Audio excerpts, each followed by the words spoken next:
Sayyidina Abu Bakar radhiyallahu anhu meminang dirinya, namun Abu Salamah tidak berkenan. Kemudian setelah itu Umar bin Khattab radhiyallahu anhu meminang dirinya, maka juga beliau tak berkenan. Sampai akhirnya suatu ketika setelah selesai masa iddahnya Ummu Salamah, pada saat itu Ummu Salamah sedang menyamak kulit binatang. Kemudian datang orang meminta izin untuk menemuinya. Beliau mencuci tangannya yang setelah menyamak binatang tersebut dan akhirnya beliau izinkan masuk. Ternyata Rasulullah SAW yang datang, ya. Kemudian tentu saja di situ ada beberapa orang, teman-teman sekalian. Lalu kemudian Ummu Salamah ini membentangkan alas duduk untuk Rasulullah SAW, dan kemudian Rasulullah SAW datang untuk meminang Ummu Salamah. Rasulullah datang untuk menkhitbah, meminang, melamar Ummu Salamah. Apa kata Ummu Salamah? Wahai Rasulullah, aku ini siapa kalau aku tidak menerimamu ya Rasul? Orang yang sangat mulia. Namun aku memiliki banyak sekali kekurangan-kekurangan. Aku ini orang yang sangat pencemburu, kata Ummu Salamah. Dan aku khawatir sebab rasa cemburu itu nanti menyebabkan aku diazab oleh Allah Subhanahu wa taala. Dan aku ini orang yang sudah berusia ya Rasul. Aku seorang janda dan aku punya 4 orang anak. Kata Ummu Salamah. Ummu Salamah menceritakan kekhawatirannya kalau Rasulullah menikah dirinya memiliki banyak sekali kekurangan, umurnya sudah tidak muda lagi, sudah punya anak yang cukup banyak. Kemudian beliau adalah orang yang sangat cemburu. Maka Rasul katakan, kalau engkau sebut engkau memiliki kecemburuan, maka Allah akan menghilangkan kecemburuan itu pada dirimu. Dan tentang umurmu, aku pun sama sepertimu, sama-sama kita telah berumur lanjut. Dan tentang anak-anakmu menjadi tanggunganku. Anak-anakmu adalah anak-anak aku juga. Begitu kata Rasulullah SAW. Maka Ummu Salamah pun menerima pinangan Rasulullah SAW. Nanti saya akan ceritakan apa maksud Rasul menikah dengan Ummu Salamah. Karena dalam setiap istri Rasul ini ada maksud dan hikmah untuk dakwah sampai kepada kita di hari ini. Kemudian akhirnya teman-teman sekalian, kata Ummu Salamah, sungguh aku akhirnya paham bahwa Allah menggantikan yang lebih baik daripada Abu Salamah, yakni Rasulullah SAW. Jadi secara hubungan kekeluargaan sebenarnya Ummu Salamah ini punya hubungan kekeluargaan yang dekat dengan Nabi Muhammad, karena Abu Salamah ini mantan suaminya atau suaminya yang sudah meninggal dunia adalah sepupu Rasulullah SAW. Baik teman-teman sekalian, bagi Rasulullah Ummu Salamah ini adalah istri yang sangat setia, istri yang sangat taat, istri yang selalu menunaikan hak suami, dan yang cerdas. Istri yang cerdas. Seringkali Rasul meminta pendapat kepada Ummu Salamah, atau Ummu Salamah ini sering membantu persoalan para muslimah yang lainnya. Akhirnya Rasulullah menikah dengan Ummu Salamah di bulan Syawal di tahun 4 Hijriah, teman-teman sekalian. Dan ini menjadi ibunya orang-orang beriman, menjadi istri Rasulullah SAW. Dan Siti Aisyah yang dinikahi Rasul lebih dulu, beliau sedih karena banyak orang memuji-muji kecantikan Ummu Salamah. Siti Aisyah orang yang sangat-sangat mencemburu, seperti yang sudah kita tahu, dan itu wajar ibu-ibu sekalian. Dan Siti Aisyah merasa sedih karena Siti Aisyah sangat cantik. Ternyata ada juga yang cantik yang lainnya, yakni Ummu Salamah. Apa kata Siti Aisyah? Demi Allah, sungguh Ummu Salamah ini lebih dari apa yang diceritakan orang-orang kepadaku, lebih daripada apa yang kubayangkan dalam hal kebaikan dan kecantikannya, kata Siti Aisyah. Orang ini baik sekali, kata Siti Aisyah. Orang ini cantik sekali, ya. Jadi Ummu Salamah sudahlah pandai. Namun bedanya Ummu Salamah sudah berumur dan janda, kalau Siti Aisyah adalah gadis, ya, seorang gadis. Ummu Salamah seorang wanita yang matang. Karena beliau sudah berusia, sudah banyak pengalamannya, termasuk orang yang pertama kali masuk Islam, orang yang berhijrah ke Habasyah, orang yang kemudian berhijrah ke Madinah yang pertama kali. Jadi membuat beliau itu sangat matang dan cerdas. Ummu Salamah itu orang yang sangat matang dan cerdas dalam memahami persoalan-persoalan dan pengambilan keputusan, ya. Karena juga beliau punya pengalaman yang banyak, umur yang juga sudah banyak. Hal itu ditunjukkan pada saat terjadi peristiwa Hudaybiyah. Pada saat 6 Hijriah, Rasulullah bermimpi umat Islam berbondong-bondong menuju ke kota Mekah. Rasulullah selama ini nggak pernah pulang ke kota Mekah, nggak pernah ibadah di Baitullah. Jadi zaman dulu orang sudah beribadah di Baitullah, hanya saja orang meletakkan patung-patung berhala di situ, ibu-ibu sekalian. Jadi Rasul bermimpi tahun 6 Hijriah, sudah saatnya kembali ke kota Mekah untuk ibadah, untuk menuju ke Baitullah untuk beribadah kepada Allah Subhanahu wa taala. Akhirnya Rasul menginstruksikan orang-orang muslim sekitar 1.200 muslim dari Madinah untuk menuju ke kota Mekah untuk ibadah, bukan untuk perang, untuk ibadah. Namun di sebuah tempat namanya Hudaybiyah, dicegat dengan orang-orang kafir Quraisy. Nggak boleh orang-orang Islam masuk ke kota Mekah di tahun itu. Maka terjadilah perjanjian Hudaybiyah yang intinya umat Islam dan orang kafir Quraisy terjadi gencatan senjata 10 tahun. Nggak boleh saling menyerang satu sama lain.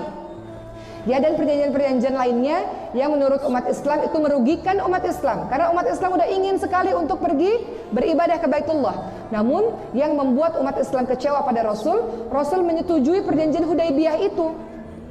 Yang salah satu isinya adalah umat Islam nggak boleh beribadah di tahun ini menuju ke kota Mekah, nggak boleh, padahal mereka sudah melakukan perjalanan yang sangat jauh. Namun Rasul punya hikmah, ibu-ibu sekalian. Rasul punya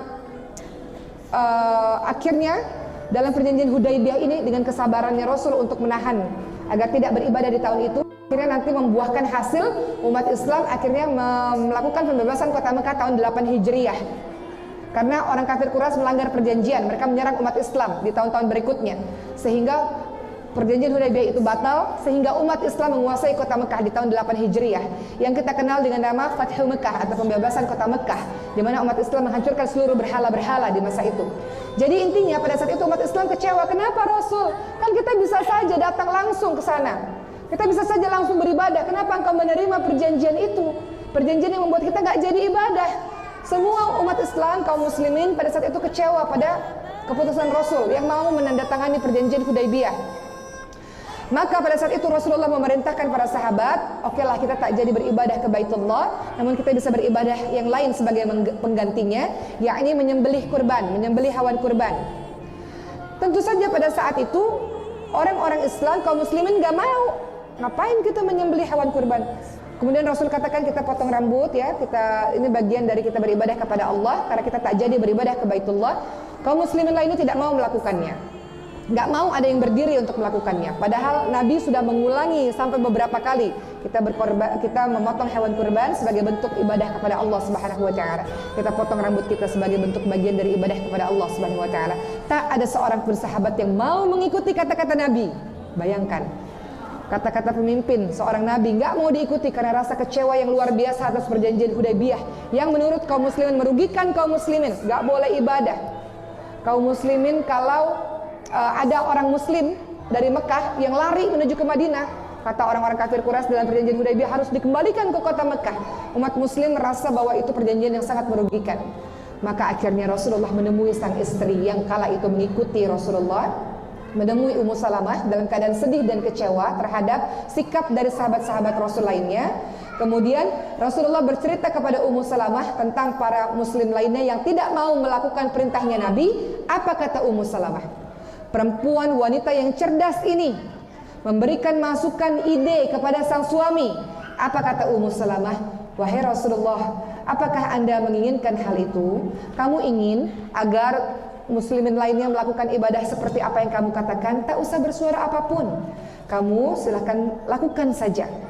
Jangan berkata sepatah kata pun. Engkau lakukan saja, engkau lihatkan di depan mereka, kelak mereka pun akan melakukan hal yang sama. Jadi lakukan tindakan saja, bertindak saja tanpa berkata-kata macam-macam.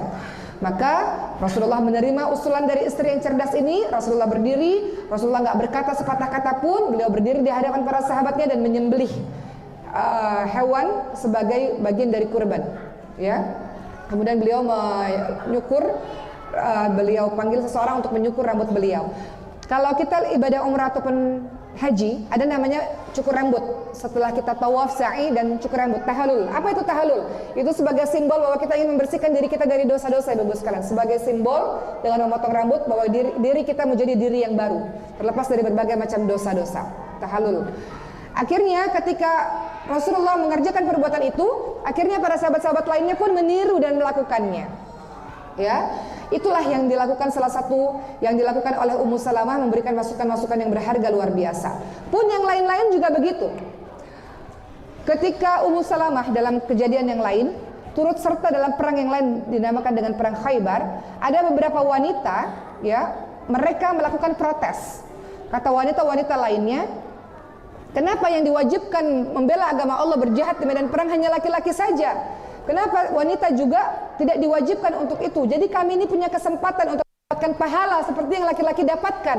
Kata para wanita-wanita, kenapa harus laki-laki terus? Kenapa wanita ini nggak dikasih kesempatan untuk jihad fisabilillah, untuk berjihad di medan perang? ya.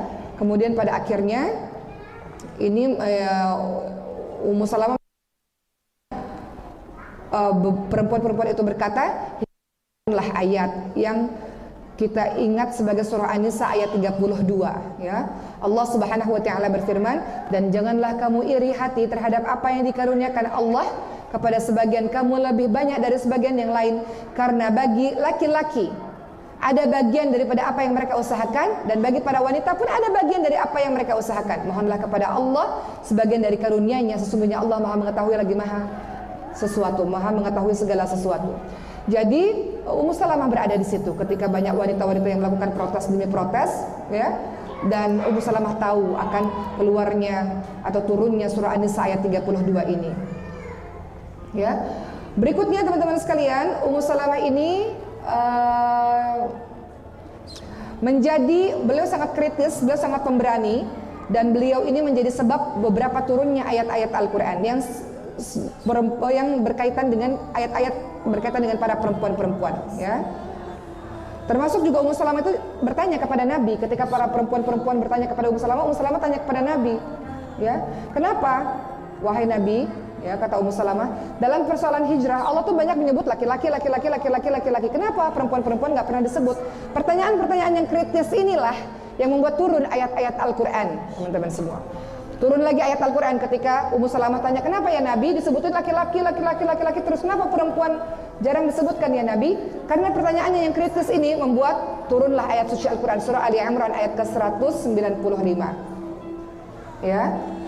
Allah Subhanahu wa taala berfirman, a'udzubillahi minasyaitonir rajim, Ali Imran ayat 195. Fastajaba lahum rabbuhum anni la udhi'u 'amala 'amilin minkum min dzakarin wa untha, dan seterusnya, ba'dukum min ba'd, dan seterusnya. Sesungguhnya aku tidak menyia-nyiakan amal orang yang beriman di antara kamu, baik laki-laki maupun perempuan, karena sebagian kamu adalah sebagian keturunan yang lain, dan seterusnya. Jadi Ummu Salamah sangat kritis. Beliau suka bertanya pada Nabi, dan Allah menjawab lewat firman-firman Allah Subhanahu wa taala. Cerdasnya Ummu Salamah ini, teman-teman sekalian. Ya, banyak sekali dalam kesempatan yang lainnya Ummu Salamah juga menyampaikan kepada Rasulullah tentang bagaimana laki-laki ini unggul-unggulkan terus. Kenapa laki-laki ini terus diajak berperan, perempuan enggak? Tadi itu turun akhirnya surah An-Nisa ayat 32. Jadi ayat-ayat turun berdasarkan pertanyaan-pertanyaan dari seorang Ummu Salamah. Beliau kritis, beliau sangat teliti, beliau terus banyak bertanya kepada Nabi Muhammad SAW. Beliau juga bertanya kepada Nabi, teman-teman sekalian, kenapa Al-Quran itu selalu menggunakan bentuk laki-laki, selalu menyebutkan laki-laki lebih banyak dari 35. Kalimatnya adalah a'udzubillahi minasyaitonir rajim, innal muslimina wal muslimati wal mu'minina wal mu'minati wal qanitina wal qanitati والصادقين والصادقات والصابرين والصابرات والخاشعين والخاشعات والمتصدقين والمتصدقات والصائمين والصائمات والحافظين, ya, dan seterusnya, furujahum wal hafizat wal dzakirin, dan seterusnya. Apa yang dikatakan oleh Allah Subhanahu wa taala? Abang jangan ganggu Mama, boleh sana dulu. Dalam surah Al-Ahzab 35, ketika Ummu Salamah terus bertanya, kenapa laki-laki, kenapa enggak perempuan, kenapa laki-laki, kenapa enggak perempuan? Turun lagi Al-Ahzab 35, kata Allah, sesungguhnya laki-laki dan perempuan yang muslim, laki-laki dan perempuan yang mukmin, laki-laki dan perempuan yang tetap dalam ketaatannya, laki-laki dan perempuan yang benar, laki-laki dan perempuan yang sabar, laki-laki dan perempuan yang khusyuk, laki-laki dan perempuan yang bersedekah, laki-laki dan perempuan yang berpuasa, laki-laki dan perempuan yang memelihara kehormatannya, laki-laki perempuan yang banyak menyebut nama Allah Subhanahu wa taala, wadzakirinallaha katsiran wadzakirat a'addallahu lahum maghfiratan wa ajran 'azima. Dan Allah menyediakan untuk mereka ampunan dan pahala yang besar. Lihat hebatnya Ummu Salamah lewat pertanyaan-pertanyaannya, ketelitiannya dalam melihat Al-Quran atau membaca ayat suci Al-Quran, kritisnya membuat ayat Quran banyak turun. Dan Ummu Salamah itu menjadi tempat curhat lainnya. Jadi istri Nabi ini menjadi perantara bagi para perempuan-perempuan untuk bertanya kepada Nabi. Biasanya kan para perempuan-perempuan ini malu kalau tanya hal yang private, betul? Kepada Nabi langsung malu. Jadi melalui istrinya Nabi. Jadi Ummu Salamah ini menjadi perantara, banyak muslimah-muslimah lainnya yang bertanya urusan-urusan yang sangat private, ya. Misalnya dalam urusan berhubungan suami istri dan sebagainya, mereka tanya kepada agar Ummu Salamah sampaikan kepada Rasulullah SAW. Itulah luar biasanya seorang Ummu Salamah. Singkatnya, Ummu Salamah akhirnya betul-betul menjadi seorang istri Nabi yang memperhatikan kaum muslimin dan mengamati peristiwa-peristiwa yang terjadi, dan selalu turut andil teman-teman sekalian. Dengan kecerdasannya beliau betul-betul menjaga umat, betul-betul memecahkan persoalan-persoalan umat yang luar biasa. Dan Ummu Salamah ini adalah istrinya Nabi yang terakhir meninggal dunia. Beliau berumur sangat panjang. Istri Nabi yang terakhir meninggal dunia. Beliau diberkahi umur yang sangat panjang. Beliau bahkan mengetahui pembunuhan Husain bin Ali, ya. Dan itu yang membuat beliau pingsan, beliau sedih, beliau berduka luar biasa. Dan akhirnya beliau wafat di usia 84 tahun. Ummu Salamah adalah istri Nabi yang dikaruniai oleh Allah umur yang sangat panjang dan membantu persoalan-persoalan sahabat-sahabat Nabi lainnya dan sering dimintai pendapat-pendapatnya. Begitulah kisah tentang Ummu Salamah, teman-teman sekalian. Hari ini kita mulai mengenal lagi seorang sahabat wanita atau istrinya Nabi yang namanya Ummu Salamah. Kalau kemarin masyhur Siti Khadijah, masyhur Siti Aisyah radhiyallahu anha, masyhur Saudah tidak masyhur, tapi kita sudah tahu bahwa beliau suka buat Rasul ketawa. Saudah radhiyallahu anha itu orang yang lucu. Jadi Rasul suka ketawa dengan Saudah. Dan kalau kita lihat teman-teman sekalian, Ummu Salamah ini ternyata beliau adalah seorang perawi perempuan kedua setelah Siti Aisyah radhiyallahu anha yang terbanyak meriwayatkan hadis Rasulullah SAW. Jadi ketika Rasul meninggal dunia, masih ada istri-istri Nabi yang melanjutkan perjuangan dakwahnya Nabi Muhammad. Tidak hanya sekedar Siti Aisyah, tapi juga Ummu Salamah. Dan Ummu Salamah banyak meriwayatkan hadis tentang bimbingan dan pendidikan untuk muslimah, untuk para muslimah. Apa sih hikmah pernikahan ini? Kenapa Rasul menikahi Ummu Salamah? Apa hikmah di sebalik atau di balik pernikahan ini? Teman-teman sekalian, hikmah dari pernikahan Ummu Salamah dengan Rasulullah sebagai balasan untuk Ummu Salamah dan suaminya yang sudah turut berjuang dalam menegakkan Islam di awal-awal, ya. Jadi dan juga sekaligus menjadi penghibur bagi hati Ummu Salamah yang telah ditinggal pergi oleh sang suami. Jadi ini penghargaannya Rasul bagi seorang istri dan seorang suami yang telah meninggal dunia, yang betul-betul menjaga kesetiaannya terhadap Islam dan berjuang sejak awal. Ini bentuk penghormatan Rasul dengan Rasul menikah dengan Ummu Salamah. Kedua, Ummu Salamah itu berasal dari Bani Makhzum namanya. Kabilah ini, suku ini tidak suka pada Rasul. Sukunya Ummu Salamah tidak suka dan membenci Rasul. Sementara Bani Makhzum ini memiliki kedudukan mulia di tengah-tengah kaum Quraisy. Maka dengan menikahnya salah seorang putri di kalangan mereka, yakni Ummu Salamah dengan Rasulullah, maka ini menunjukkan bahwa Rasulullah tidak pernah memusuhi Bani Makhzum, dan akhirnya menjadi hubungan yang dekat dengan Bani Makhzum ini, sehingga memudahkan dakwah Rasulullah SAW. Jadi hubungan antar kabilah, hubungan antar suku ini jadi baik melalui pernikahan itu, ya. Dan tentu saja Ummu Salamah menjadi orang yang sangat berjasa dalam periwayatan hadis. Terhitung beliau meriwayatkan hadis sekitar 300 hadis Rasulullah SAW, hingga ilmu itu akhirnya sampai kepada para sahabat. Maka, 5 menit lagi Umma katanya. Maka dari sini alhamdulillahirobbilalamin kita sudah tahu tentang kisah Ummu Salamah dan hikmah di balik pernikahannya Rasulullah SAW. Kenapa ya Rasul kok istri-istrinya ada banyak, tidak hanya satu? Sebab di balik itu ada kepentingan dakwah menyebarkan Islam rahmatan lil alamin. Islam ini berkembang dengan baik sampai hari ini disebabkan pernikahan beliau dengan istri-istri beliau itu. Begitulah teman-teman sekalian, kita sudah selesai dengan kisah Ummu Salamah. Nanti Jumat berikutnya kita mungkin akan bahas tentang Hafsah binti Umar bin Khattab atau wanita-wanita lainnya. Mudah-mudahan dengan cerita ini ibu punya tugas. Boleh saya kasih tugas? Ibu, supaya nggak lupa, kisah ini kita ceritakan pada orang lain. Supaya nggak lupa, kisah ini kita tulis di sosial media atau di manakah, supaya nggak lupa. Bagaimana saya supaya nggak lupa? Malam ini apa yang saya ceritakan sama ibu-ibu semua, saya ceritakan pada anak-anak saya, ibu-ibu semua. Selalu begitu. Setiap malam sebelum tidur saya punya tugas menceritakan kisah kepada anak-anak, Apa yang saya ceritakan pada saat ceramah saya ceritakan kepada anak-anak saya. Dengan begitu kita semakin ingat. Jadi kalau terjadi apa-apa dengan kita, kita ingat, oh ya ada Siti Khadijah sebagai idola kita. Oh ya ada Ummu Salamah sebagai idola kita. Oh ada Siti Aisyah sebagai idola kita. Oh karakter kita ini mungkin mirip ya. Kita ini lucu seperti Saudah radhiyallahu anha. Kita ini menceriakan hati suami mau seperti Siti Aisyah. Kita ini matang, bijaksana, seorang wanita yang anggun, keibuan luar biasa seperti Siti Khadijah. Kita ini cerdas seperti Ummu Salamah, seperti itu ibu sekalian. Jadi di kepala kita ini otomatis sudah ada nama-nama istri-istri Nabi yang salihah itu. Begitu ibu-ibu sekalian, mau ada pertanyaan kah? Saya akan buka, kita mulai dari ibu yang sebelah kiri. Kita sudah selesai dengan Ummu Salamah. Semangat untuk mengidolakan para istri-istri Nabi yang salihah luar biasa ya. Silakan ibu, dari mana dan pakai mikrofon boleh? Dari mana?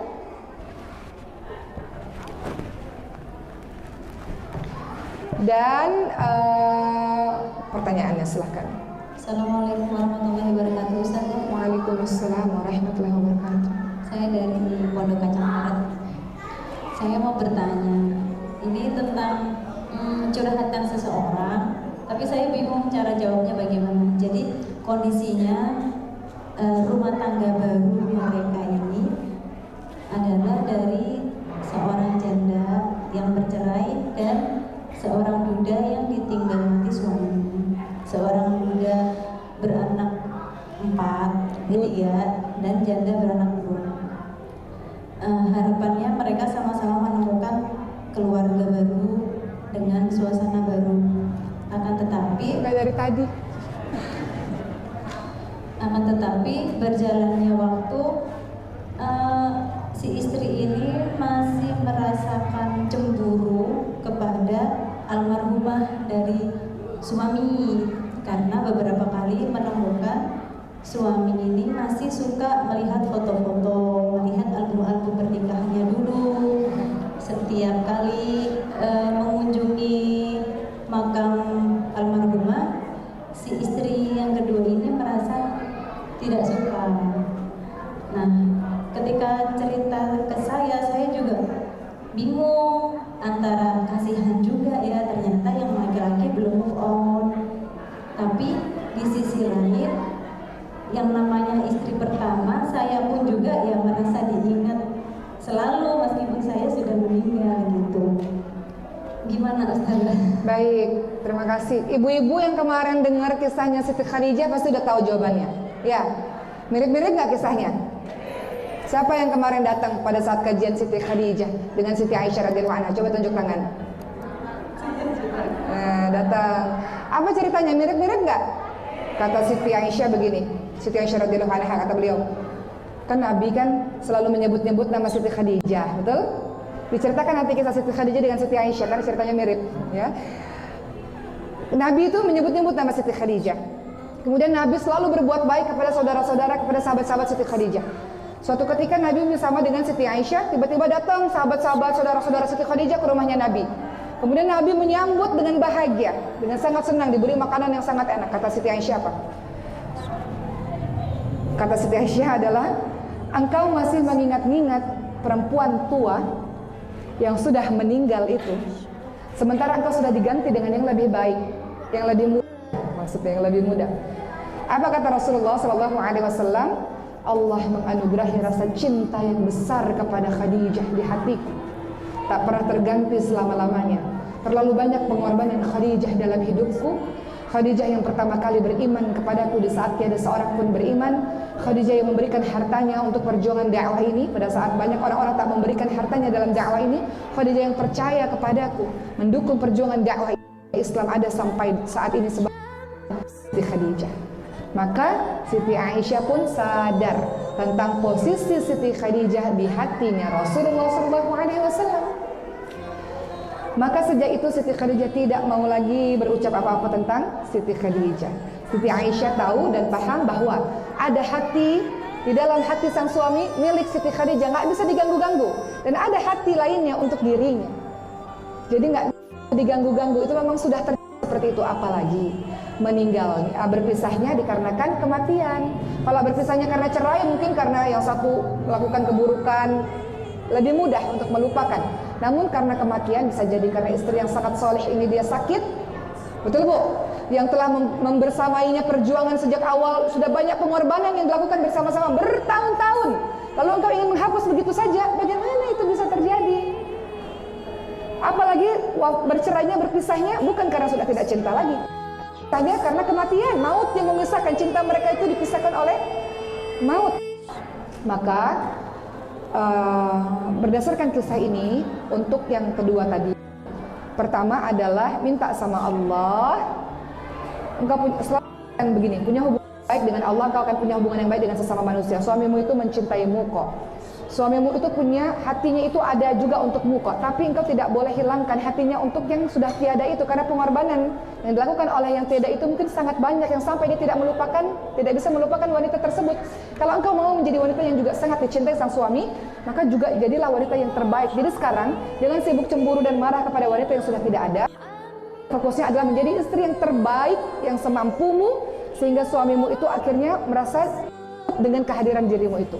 Begitu. Adapun sang suami, maka pandai-pandailah dalam menjaga hati istri. Suami paling paham ya. Jangan suami ini membanding-bandingkan, istri saya aja yang itu begini, masa kamu begitu? Nggak ada seorang pun yang suka membanding-bandingkan. Rasul tidak pernah membanding-bandingkan, nggak pernah. Hanya saja ketika Siti Aisyah cemburu, akhirnya Rasul harus mengatakan bahwa dia yang banyak berkorban, selama puluhan tahun berkorban, banyak sekali. Rasulullah memahami pernah hilang Rasulullah. Jadi para suami, jaga betul-betul, jangan kau membanding-bandingkan dan menyakiti hati istri. Namun untuk istri yang kedua ini, jangan engkau terus berkutat dengan masalah cemburu. Orang itu sudah tiada kok. Suamimu nggak kemana-mana kok, nggak akan diambil juga suamimu itu kok. Namun engkau tidak bisa membuat suamimu itu menghilangkan seluruh memorinya bersama dengan wanita yang sudah belasan dan puluhan tahun bersama dengan dirinya itu. Jadi tugas kita minta keikhlasan. Kan kau sudah tahu, engkau menikah dengan seorang duda yang ditinggal mati oleh wanita, pastilah masih teringat. Kau sudah tahu resiko itu. Beda kalau engkau menikah dengan seorang bujang yang nggak punya istri sebelumnya. Engkau sudah tahu tentang kemungkinan itu terjadi. Jadi berdamailah dengan diri, minta sama Allah kekuatan untuk bisa menjadi istri terbaik untuk sang suami. Begitu kira-kira, wallahu a'lam. Jadi setiap rumah tangga ada ujiannya masing-masing. Ujian dalam rumah tangga kali ini mungkin karena belum bisa mengatasi rasa cemburu itu. Yang bisa mengatasi rasa cemburu, Ummu Salamah dihilangkan oleh Allah rasa cemburu itu sebab doa dari Rasulullah SAW. Cemburu itu bagus, namun yang tidak bagus adalah cemburu buta, yang membuat kita akhirnya selalu nggak tenang kehidupan kita.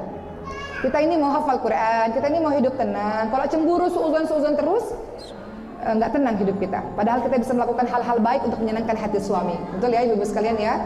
Baik, alhamdulillah hari ini sudah selesai teman-teman sekalian.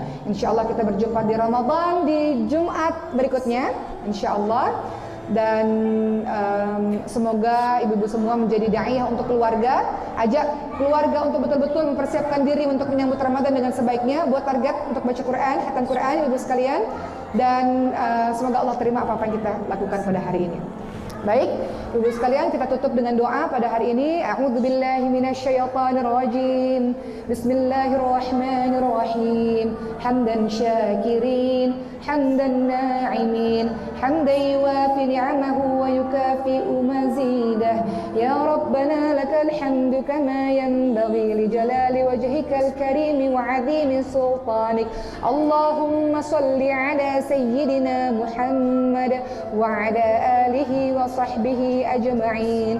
Rabbana la tuzigh qulubana ba'da idh hadaytana wa hab lana min ladunka rahmah innaka antal wahhab. Rabbana hab lana min azwajina wa dhurriyyatina qurrata a'yun waj'alna lil muttaqina imama. Ya Allah, sampaikanlah umur kami di bulan Ramadan ya Allah. Kuatkanlah fisik kami, jasad kami, semangat kami ya Allah, agar kami bisa melakukan ibadah terbaik kami di bulan suci Ramadan ya Allah. Ya Allah, istiqamahkanlah kami di jalan-Mu ya Allah. Ya muqallibal qulub, tsabbit qulubana ala dinik. Engkau yang maha membolak-balikkan hati ya Allah. Tetapkan hati kami atas agama-Mu ya Allah. Ya Allah, jadikanlah kami orang-orang yang mudah dalam melaksanakan puasa kami, tarawih kami, dalam melaksanakan sedekah kami, dalam melaksanakan tadarus kami, bacaan Quran kami ya Allah. Ya Allah, bantulah kami, berikanlah kami taufik ya Allah, berikanlah kami pertolongan agar kami bisa menjadi istiqamah menjadi orang-orang yang saleh, orang-orang yang baik ya Allah. Rabbana atina fid dunya hasanah wa fil akhirati hasanah wa qina adzabannar walhamdulillahi rabbil alamin. Amin amin ya rabbal alamin. Kita beristighfar 3 kali.